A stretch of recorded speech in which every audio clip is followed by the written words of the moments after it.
amigas y amigos de la Universidad Mundial, muy buenos días, muy buenas tardes, dependiendo desde donde nos sintonicen en esta ocasión en la serie de videopláticas que estamos sosteniendo sobre diversos temas en este marco de la contingencia sanitaria que nos ha impuesto el COVID-19, pero que no ha impedido que estemos comunicados con la comunidad. Y como siempre, pues me da muchísimo gusto platicar con la maestra Leticia Ocampo Jiménez, quien es abogada general de la Universidad Mundial. ¿Qué tal, maestra? ¿Cómo está? Muy bien, muy buenos días, maestro. Gracias. Pues hemos invitado a la maestra Ocampo para platicar de un tema que es fundamental en nuestra vida cotidiana, en esta sociedad que nos manejamos por medio de las leyes y que desde luego es un tema que ha cambiado con el tiempo, pero que cada vez se le ha dado mayor precisión y protección de parte de la justicia y de la ley, como es el asunto del testamento. Maestra, pues un primer acercamiento general a lo que consiste el testamento. A veces hay cierta confusión en el uso de algunos términos. ¿Qué es el testamento? Bueno, el testamento es un instrumento legal que surge cuando una persona que es propietaria de bienes, de un bien o de varios, desea prevenir cómo se va a repartir ese bien o estos bienes cuando él fallezca. El testamento es la manifestación de voluntad de una persona que es propietaria de bienes para designar a quienes serán sus herederos.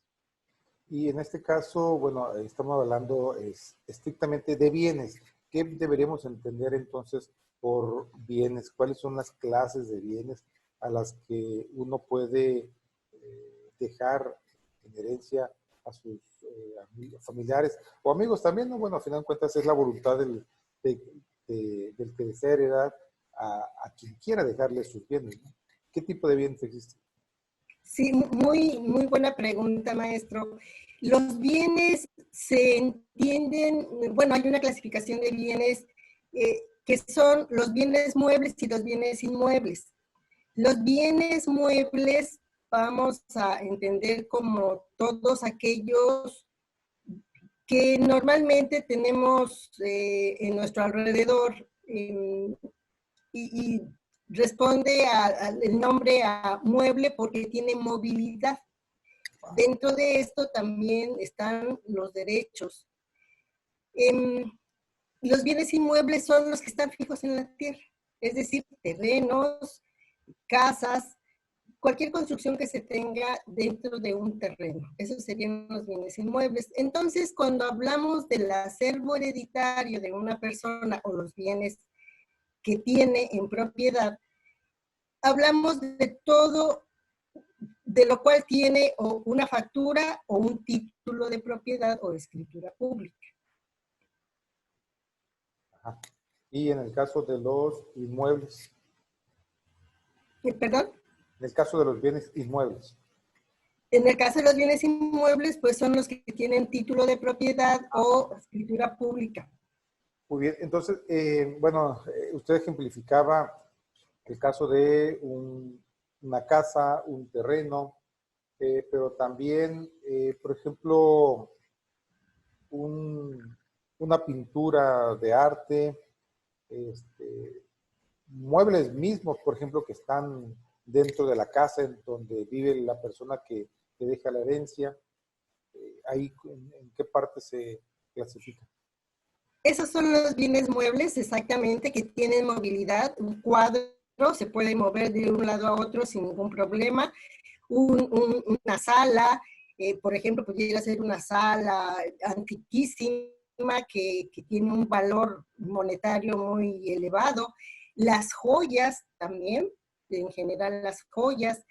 Es decir, todos aquellos artículos que tienen algún valor, inclusive en ocasiones puede ser un valor estrictamente sentimental, aunque todo se tasa monetariamente, pero encontramos artículos cuyo valor económicamente hablando pues es inferior, sin embargo sentimentalmente es muy superior, es muy importante para su propietario.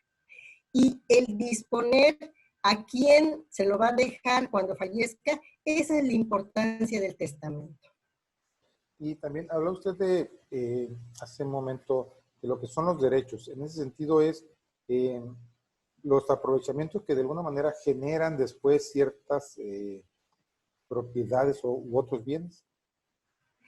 Sí, efectivamente, pudiéramos poner el ejemplo de la concesión de placas de un vehículo Un taxi. de transporte público, sí. Al momento de morir, el que es el poseedor legítimo, puede existir la probabilidad de que se traslade a sus herederos. Esos serían los derechos, como ejemplo nada más de algunos de los derechos que pueden también trasladarse dentro del acervo hereditario. O también ahí está en esta clasificación entran, por ejemplo, los derechos de una obra escrita, de libros, o de incluso de la imagen, por ejemplo, los artistas, ¿no? Que siguen explotando sus películas, o la imagen, o incluso el propio nombre, ¿no? Como una marca. Exacto, exacto. Los derechos de autor, los derechos intelectuales, industriales, efectivamente, estos también están sujetos a o entran en lo que se denomina el acervo hereditario.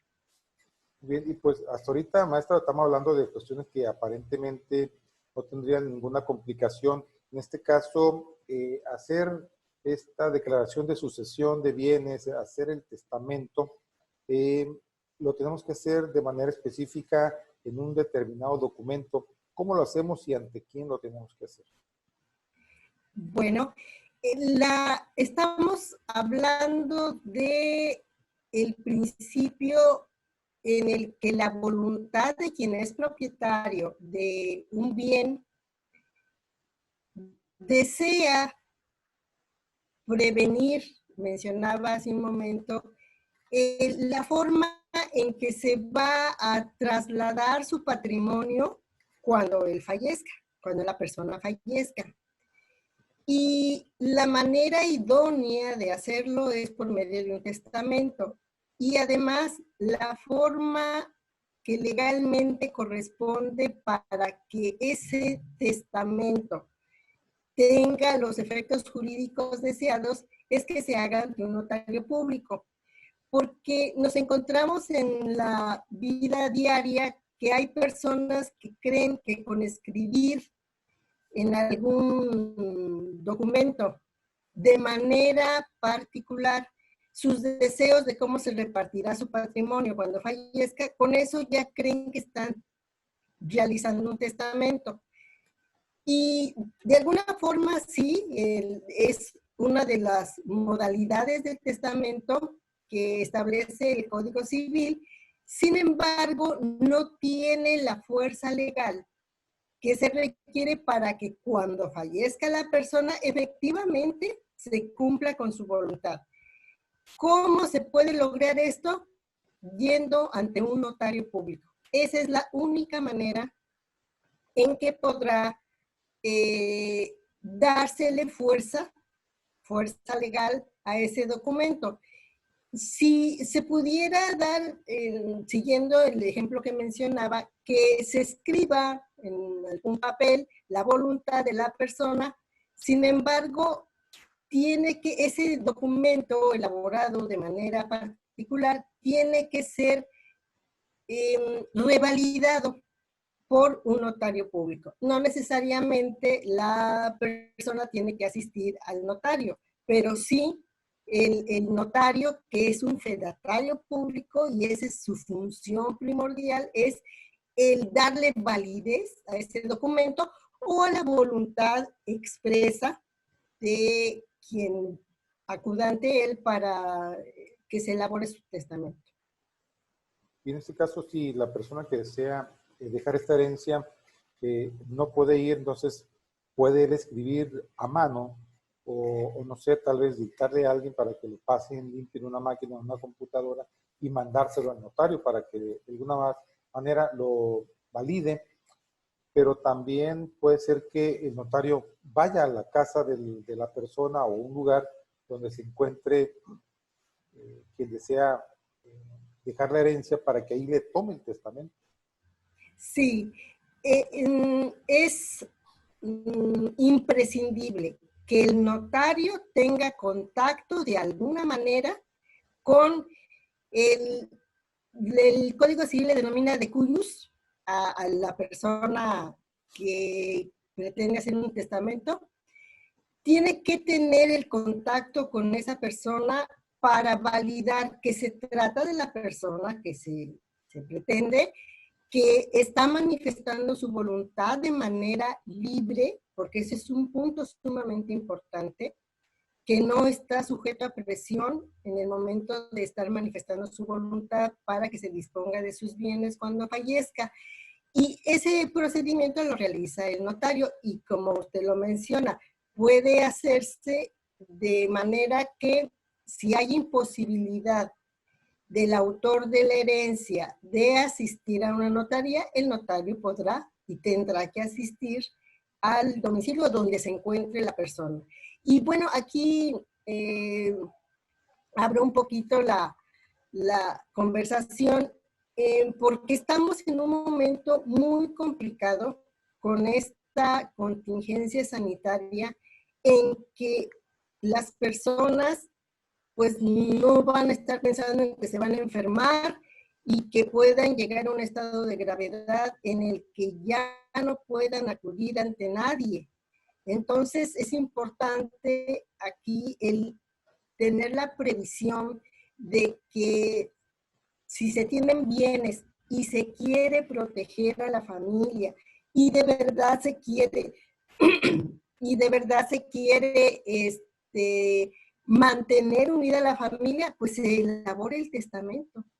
Estamos en un momento muy complicado en el que toma mucha relevancia este tema de qué va a pasar con los bienes que tienen las personas ante un problema de salud tan grave que tenemos. Bien, pues como usted señala, pues es algo, la muerte al final de cuentas es en muchas ocasiones imprevisible y surge de la manera más trastocante para la vida de una familia, que pues por esta falta de previsión pues no se hizo, ¿no? La recomendación es hacerlo desde ya, al margen de que uno viva 10, 20 o 30 años más, ¿no? Pero en este caso pues nos hemos encontrado con muchísimos casos en donde se dice es que murió intestado. En este caso pues es tal vez un poquito más el caso extremo o más difícil de todo este proceso. ¿Qué sucede en este caso? Qué bueno que toma este punto porque es lo que vemos más cotidianamente. Tenemos una escasa cultura en México sobre el testamento. Por razones de ideologías, nos resistimos a hacer un testamento. E inclusive algunas personas llegan a pensar es que si hago testamento es como estar firmando mi sentencia de muerte. Y nada más alejado de la realidad. Y el problema que surge de verdad es muy complicado para quienes siendo familiares o personas que son amadas por el autor de la herencia, se enfrentan al momento en que fallece el propietario de los bienes y no dejó ninguna disposición. Ciertamente que el Código Civil establece y suple la voluntad del autor de la herencia diciendo quiénes van a heredar, pero en esos casos nos encontramos ante muchas injusticias. Bueno, o sea, se abre de alguna manera la lista de sucesores. Sí, a esta suplencia de la voluntad de una persona que fallece y tiene bienes, se le llama sucesión legítima. Y el código pone de manera prioritaria quienes entran primero en esa sucesión legítima.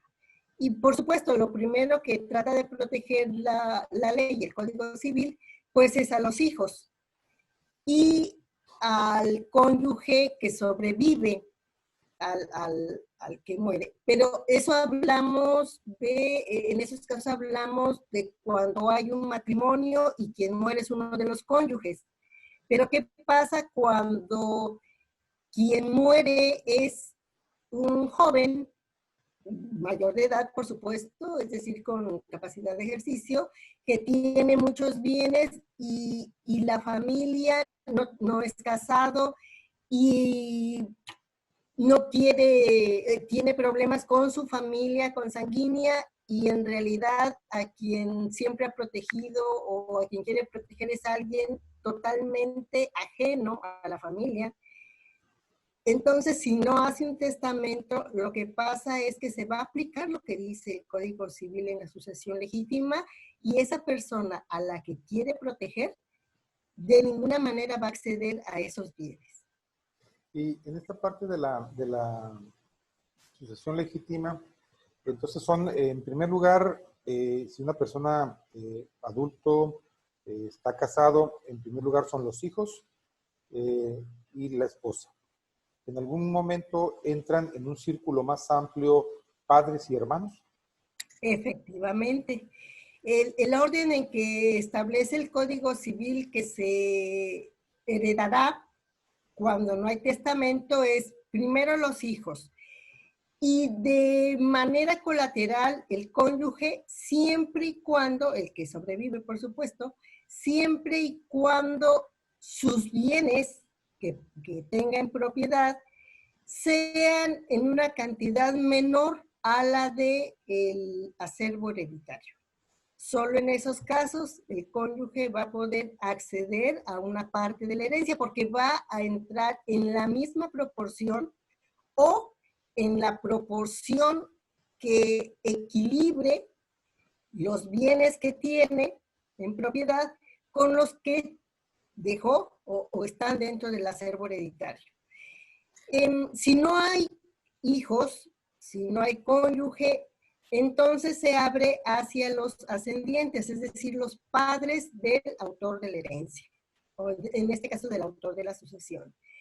Los padres, si no hay padres, empieza a bajar en el orden de los parentescos colaterales. Seguirían los hermanos y así hasta llegar únicamente al cuarto grado.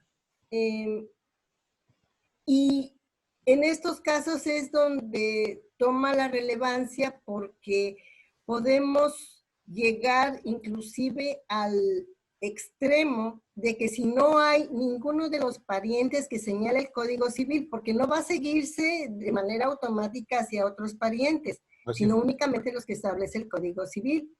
Y si no hay esos parientes, el acervo hereditario o la masa hereditaria se va a ir a la beneficencia pública. Este cuarto grado que usted señala, que menciona la ley, es tanto para arriba como para abajo. Es decir, son que los padres, los... Serían los primos. Y en el y caso... para arriba, no, pues difícilmente hacia arriba va a haber un cuarto grado porque ya hablamos de tatarabuelos. Un tatarabuelo, ¿no? Que sería muy sí, sí. Y en el caso para abajo son hijos, nietos también y bisnietos. Puede nietos, por supuesto. Pues también ahí siempre también escuchamos, aunque tal vez más por las series de televisión o las películas que dicen que cuando muere una persona, pues nos dejó más problemas con el fallecimiento, ¿no? Porque este procedimiento del Estado, pues es, según dicen, yo no he vivido ni de cerca una experiencia, dicen que es muy complicado, sobre todo porque se alarga en el tiempo y hay que presentar una serie de alegatos, ¿no? Sí, el procedimiento que se tiene que seguir para el caso de la sucesión legítima, cuando no hay testamento, es por años, por años. Ciertamente que el procedimiento para abrir el testamento, pues también tiene sus periodos, pero obviamente se recortan. Son 4 etapas en las cuales, como ya está la voluntad de la persona perfectamente delimitada, entonces se van rápidamente el procedimiento. A diferencia de la sucesión, en donde pues inclusive puede haber impugnaciones, puede haber sobre todo un conflicto muy grande en la familia. Cuando empiezan a oponerse a que alguno de los miembros que sobrevive dice no tiene derecho, ¿por qué le van a dar parte de la herencia? Y bueno, se complica y todo esto se tiene que ventilar ante el juzgado, que alarga los tiempos de resolución de en este caso, de esta sucesión. Entonces, en el caso de poder, como decimos coloquialmente, pelear por la herencia, tiene que ser ante un juzgado. ¿Cómo se llama? Demanda. ¿Cuál es el nombre? Sí, son demandas, no significa que haya conflicto, porque al final de cuentas todos son juicios, todos los procedimientos que se llevan ante un juzgado son juicios, pero hay un punto también muy importante que en ocasiones se olvida, y es cuando una persona adquiere bienes y nunca se asegura de obtener el documento que acredite la propiedad adecuada, de manera adecuada, de ese bien. Háblese de una factura, por ejemplo, un carro, la compra de un carro, o si hablamos de una casa, pues que adquiera la escritura pública. Y entonces, de origen, esta masa hereditaria ya está complicada, porque para poder disponer de un bien, se tiene primero que acreditar la propiedad del mismo. Si hablamos de un vehículo, pues tiene que haber la factura. Y vemos que es muy común en nuestra vida diaria que hay la compraventa de vehículos entre particulares, por ejemplo. Cuando es una agencia no hay problema, porque en cuanto se termina de pagar el crédito, expiden la factura. Pero entre particulares se da el que se debe de endosar la factura y nunca se endosa. Y entonces, quien tiene, digamos, la propiedad de ese vehículo y la posesión, pero no se aseguró de que le endosaran la factura, en realidad solo tiene la posesión y no la propiedad de ese vehículo. Y si muere, y este artículo, por supuesto, entra dentro de la masa hereditaria, si alguien quiere, digamos, tener la propiedad, no va a poder lograrlo. No de manera sencilla, y ahí se multiplica, no solo se duplica, se multiplica la problemática en la sucesión. Porque primero hay que acreditar que era propietario el difunto y enseguida que se tiene el derecho para heredar. Y de verdad se vuelve un panorama muy, muy complicado. Maestra, me surge a mí la duda sobre tres cuestiones en particular, tres variantes, ¿no? de la sucesión. Una es, en el caso del cónyuge que está casada con bienes mancomunados, ahí automáticamente, tras la muerte, en caso de que muera sin testamento, o bueno, o incluso con el testamento elaborado, y la mitad de los bienes que se adquirieron en propiedad o todo lo que adquirió, la mitad es de entrada para el cónyuge, y aparte, esta persona pelearía una parte más. Ah, mire, excelente pregunta, maestro. ¿Qué pasa cuando el matrimonio está bajo el régimen de sociedad conyugal? Que comúnmente, coloquialmente lo conocemos como mancomunado. El nombre correcto es sociedad conyugal. A eso me refería cuando mencionaba que el Código Civil establece de manera muy clara que sí va a participar en la herencia o en la masa hereditaria del difunto, el cónyuge que sobreviva, siempre y cuando los bienes que tenga sean en cantidad inferior a la de la masa hereditaria. ¿Y qué es lo que sucede? Muy interesante. Si hay sociedad conyugal, significa que efectivamente ambos cónyuges son propietarios del 50% de los bienes que sean parte de la sociedad conyugal, porque aquí hay que aclarar, se puede establecer que ciertos bienes no sean parte de la sociedad conyugal, que solo algunos estén bajo el régimen. Y entonces aquellos que están bajo el régimen de sociedad conyugal tiene primero que repartirse, tiene que dividirse, porque ese 50% que le corresponde al cónyuge supérstite se tiene que respetar, y solo el 50% que le corresponde al difunto sería el que entraría a la masa hereditaria. Y ahí es donde, si hablamos de que se está repartiendo, en ese momento más bien hablamos de que se disuelve la sociedad conyugal. Al disolverse, entonces, como toma cada uno 50%, el cónyuge que sobrevive no va a participar en ese 50% en el que sí tienen derecho los hijos, si es que hay hijos. Ajá. Y pudiera darse el caso que no hubiera hijos. Entonces, quienes van a participar van a ser los padres. Y ahí es donde empiezan los conflictos, porque todo esto tiene que ver con la unión familiar. Cuando el cónyuge supérstite dice, pero ¿por qué los papás, si ellos inclusive estuvieron en desacuerdo con mi matrimonio, etcétera, etcétera? Entonces, se crean unos problemas familiares tan fuertes que disuelven familias y que llegan a dar lugar inclusive hasta la comisión de delitos. Es complicado la sociedad. ¿Sí? El otro caso que me surge es que en el caso de que la persona que hereda deja establecido que, por ejemplo, el hijo menor va a recibir una mayor proporción, pero resulta que el hijo mayor se inconforma ante eso, ¿puede impugnar? No, digo, puede hacerlo, pero no va a prosperar, porque ese es el mayor beneficio de hacer un testamento. El que de manera voluntaria, libre, manifiesta cómo quiere que se repartan sus bienes. Hemos encontrado casos en el que inclusive no se le deja, muere la persona propietaria de los bienes y no le deja a ningún familiar.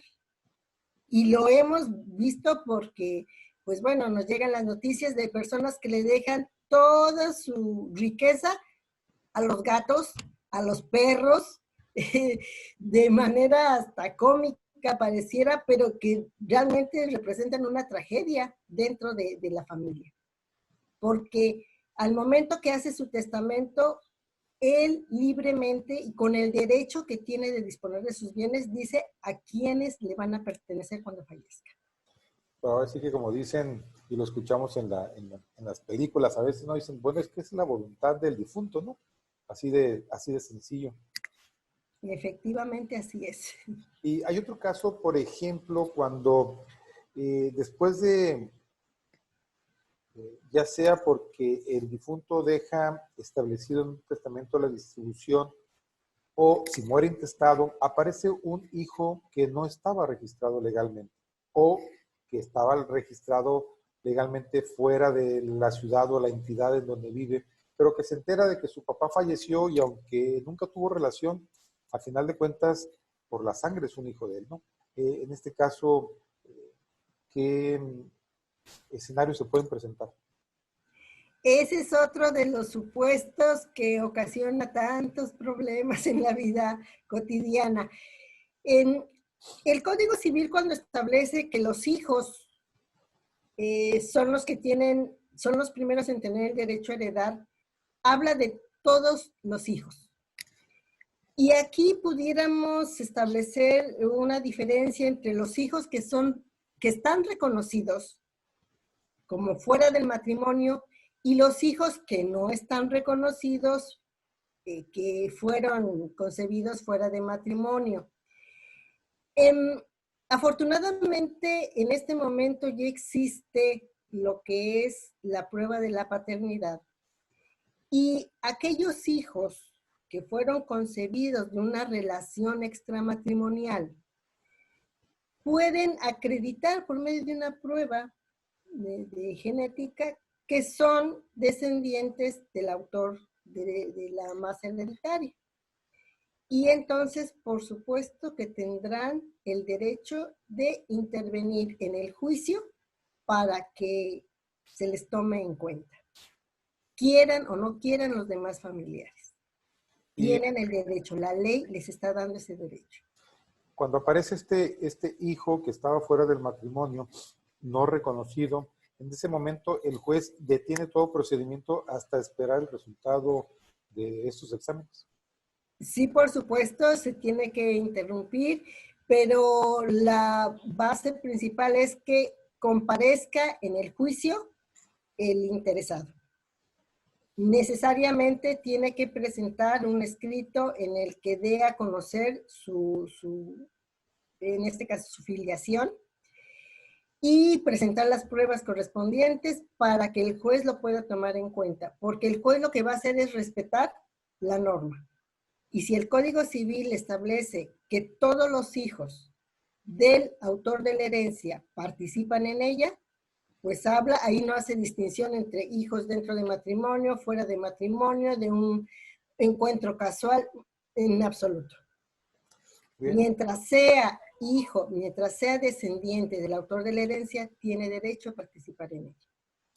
Y también sucede este caso en que, por ejemplo, una persona, un familiar en segundo o tercer grado o un conocido simplemente se hizo cargo de los últimos meses o años, en caso de una enfermedad, por ejemplo, del difunto, y también quiere pelear porque él lo cuidó en la última etapa de su vida. ¿Ahí qué posibilidad cabe para esta persona?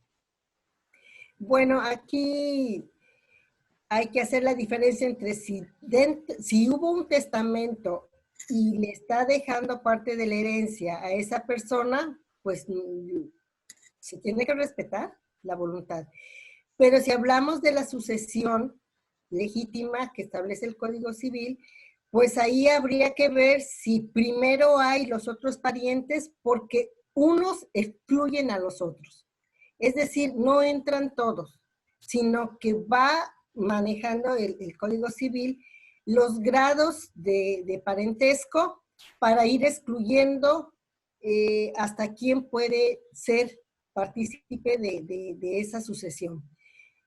Entonces encontramos que si no hay hijos, van a ser los padres; si no hay padres, serán los hermanos, y así. En lo que usted me plantea de que pudiera ser un sobrino, por ejemplo, un sobrino o un nieto, si no hay un familiar cuyo parentesco sea de los primeros que establece el Código Civil, pues sí podrá participar de la herencia. Pero si lo hay, así se haya pasado todos los días de la enfermedad que sufrió el autor de la herencia, cuidándolo, no va a poder participar, porque unos familiares excluyen a los otros. Okay. Y a veces escuchamos, o uno mismo a veces en broma lo comenta, y dice, bueno, es que yo no tengo nada que heredar, no tengo ninguna propiedad. En este caso, de todos modos, uno puede tener esta posibilidad de hacer un testamento porque en el futuro puede recibir o adquirir algún bien. No, el testamento se tiene que hacer sobre bienes ya en propiedad, no sobre expectativas, pudiéramos decir. Porque se tiene que acreditar la propiedad de los bienes. Y ahí es donde entra el problema de cuando alguna persona dice, no, pues sí voy a hacer testamento porque tengo un terreno allá que compré y pues no quiero que se peleen por él, pero resulta que no tiene el título de propiedad, es decir, la escritura pública, no puede elaborar testamento sobre él. Primero tiene que regularizar la situación de ese bien para que pueda incluirlo dentro de su masa hereditaria. o de su patrimonio que pueda heredar.